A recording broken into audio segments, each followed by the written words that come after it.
So they say 7 is a lucky number, right? Let's see.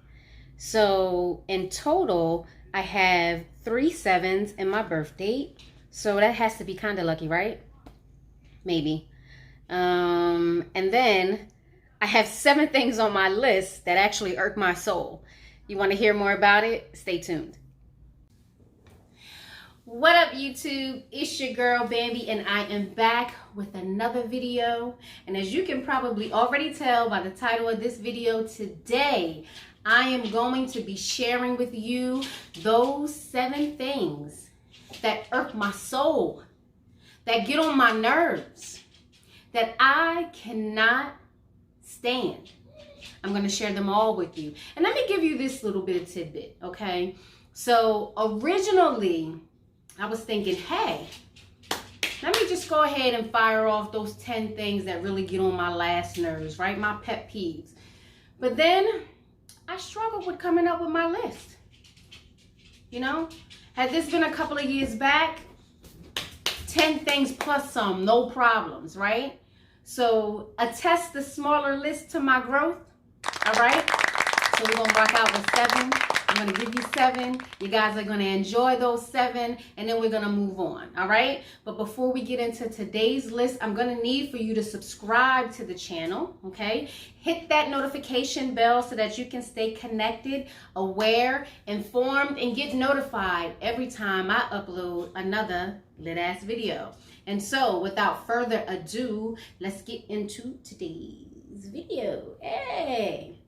All right, so the list I'm going to share with you guys today is not in any particular order with the exception of the very last one, okay? So that very last one, that is my number 1 pet peeve. That is the number 1 thing that gets on my last nerves that I just cannot stand, all right? But all the other ones, they're not in any particular order, so I'm just going to run down the list. I do have my list handy here, so let's get started. All right, so you may have known or got a little bit of information from a previous video that I do have issues with like food and textures and such. And so with that being said, one of my biggest pet peeves when it comes to food is that I cannot stand for my food to touch on a plate. All right, everything needs to be in its little separate area. I don't want to mix things together. I get it, it's all going down the same pipe and it's going to be in your stomach and all that other old good stuff. But guess what? They don't got to meet before it gets there. Not for me, all right? I like to eat things separately. And to be honest with you, I just recently, I don't know, maybe within the last year or two, with the exception of a pot pie, just started eating like one pot or one dish meals where things are kind of already mixed together. All right, so that's not my steez. It's not what I do. It's not a preference. It's a pet peeve of mine. Serve me my food without my food touching. Thank you. Let's move on. All right, so number 6 on the list. Some of you are probably not going to agree, and it's all right. It's my list. You want to come up with your own list with something that's different, then go right on ahead. All right. So kids growing up too fast. What do I mean by that? Come on, we see it all the time. You see the little girls that are dressed in the little mommy's outfit, except that little mommy's outfit is an outfit that's made for a grown woman, okay? You shouldn't have little girls walking around looking, I don't know, similar to like a grown-ass woman, for a lack of a better way of explaining it. Same thing for our boys. Even the music they listen to. Our kids nowadays, they know every trap song there is from start to finish, yet what them grades looking like in school, you know? Everybody want to be so grown. I just recently saw a video on YouTube where there was this little girl, I don't know, I'm assuming she's about 5, maybe 6 at best. She's standing out in the street going back and forth with this guy saying, you know, get your mama, and I'm gonna get my mama, and what's up? What's up? Like, who talks like that? Everybody thinks it's cute. Everybody's sharing it. And guess what? You know, if that's you, it's okay, boo.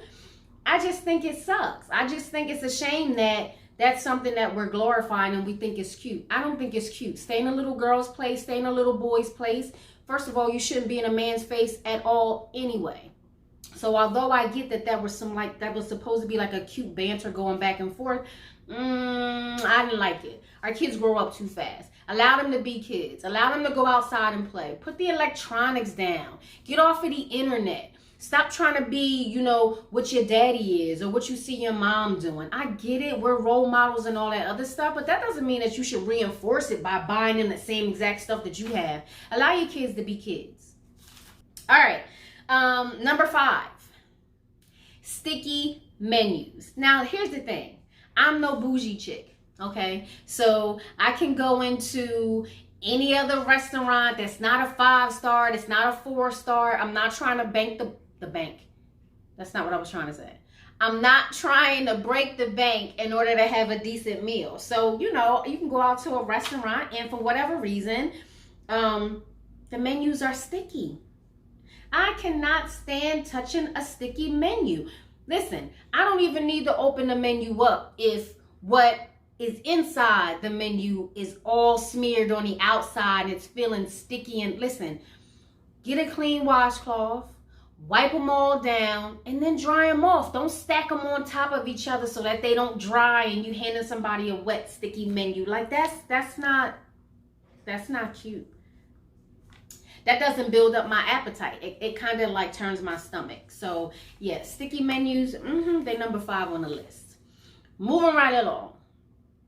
I talked about this a little bit in, I think it was my last video, where I get annoyed when I go into a store, I make a purchase, and instead of the cashier doing their due diligence, right? Just do your job, you know, service me, give me the full experience. If I purchase something, I'd like for you to take my item and place it in a bag. Allow me to deny you and say, hey, it's okay. I don't need a bag. I can carry that in my hand, or I could put that in my purse, no problem. What makes it even more annoying is when whatever it was that I sorry, y'all. I need a sip of water. Sorry. I apologize. I'm going to do this right here. I'm not going to edit it out. See, here you go.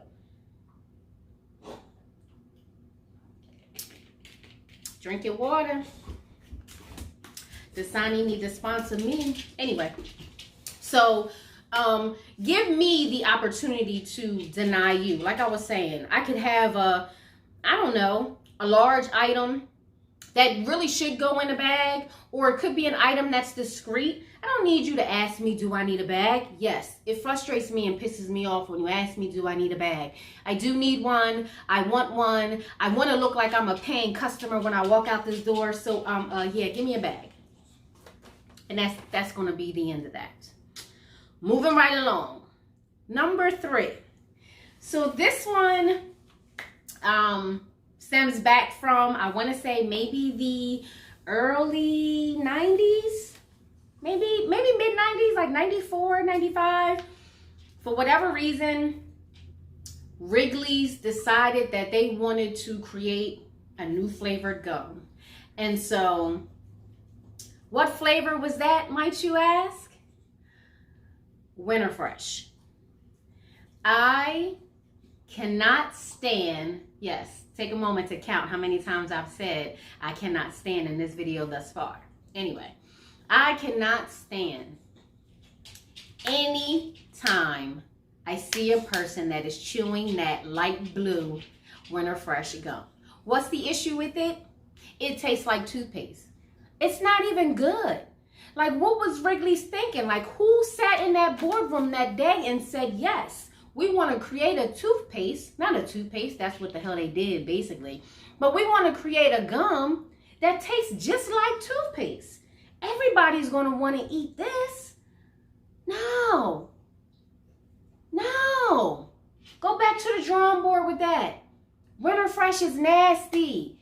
It's a nasty gum. I can't stand it. I'm glad I don't see it anymore. Did they take it off the shelves? They should have, if they didn't already. Moving right along. Number 2. All right, so I may get a little flack with this one, but you know it's true. So I must share that I am an avid football fan. Yes. I am a woman that watches football. I'm a woman that understands the game. I play fantasy football. And this has been going on since 1991. I've rolled with the same team consistently, okay? But what annoys me, I hate to say it, but what annoys me is when there are other women who give us true sports fans, women, a bad impression, like a bad name. Like, you're really only a part of it because you want to have something to talk about.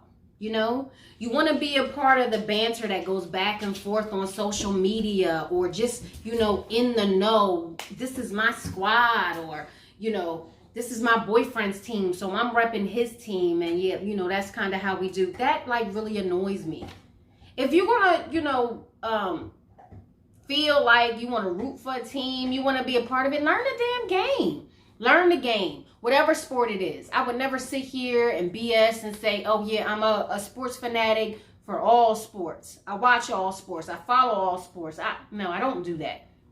However, if it was something that I was interested in, I would follow it so that I knew what the hell I was talking about. So women who just kind of want to jump on a bandwagon and be a part of something, you are a pet peeve of mine. You annoy me. You irk my soul at number 2. All right. At number 1, this has probably been a pet peeve of mine. Look, I got to sit on the edge of my seat for this one. A pet peeve of mine forever, as long as I can remember. However, I cannot stand to be riding down the highway, minding my own business, when the next thing I see is I'm trying to concentrate, doing the speed limit. I'm lying, right? In my lane, trying to make sure that I'm a good driver, you know? That I'm not creating any kind of distractions. Lo and behold, it's somebody riding down the highway with their nasty, stinking feet hanging out the window. If this is you, I am talking about you. I am talking to you. And I know your mama treated you. I know she taught you better than that. Somebody taught you better than that. Your grandmama, somebody did. Keep your feet in the car. They don't belong hanging out the window. Who wants to see that? Who wants to see? I don't care how many pedicures you've had. I don't care how cute you think your toes look, how pretty you think your feet are. Couldn't care less. It's nasty. Keep your stank feet in your vehicle. I don't need to see that. I don't need to see it. All right. So with that being said, that is my list of those 7 things that irk my soul. If you share and discuss in any of these things that I have mentioned, please comment down below. Comment your own pet peeves or those things that really irk your soul, that get on your nerves. Share down below. Engage with me a little bit. You know, that's what these videos are for. I'd really appreciate it if you'd like, comment, subscribe, share. And until next time, I'll see you in the next video. Hey, see you in the next video. Hey, bye!